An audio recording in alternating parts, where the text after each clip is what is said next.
Pag sumama ka sa bagong Pilipinas Servisyo Fair, may 777, di ba? Yung mga congressman, talagang magsusumikap yan na sumama, gigising ng maaga, pupunta doon sa BPSF. Mas madaming madala doon sa distrito nila, di ba? Kaya lang, for the record, so totoo yung 777 scheme? Yes, let her deny it and I will show her the evidence. Halos unlimited ang pondo nila kung mamigay sila. Nabalitaan pa namin yung 77, yung famous na 777, na every time na sumama ka dun sa sortie ni Speaker, you get 777. Ito yung 21 million, a total of 21 million. 7 million na AIC, 7 million na AKAP, 7 million pa na tupad. Mahiya naman kayo. Ikaw ang mahiya. Pilipino. Ang kapal na mukha mo.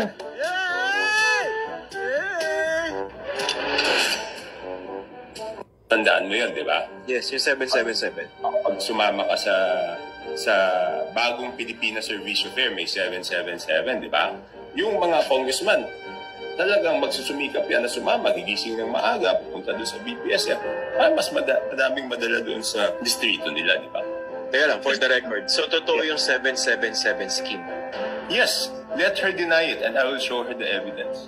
Halos unlimited ang pondo nila kung mamigay sila.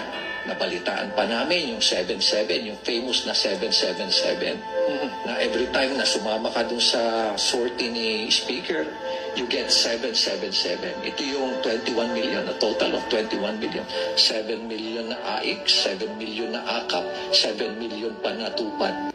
Mahiya naman kayo sa inyong kapwa Pilipino. Putang ina mo.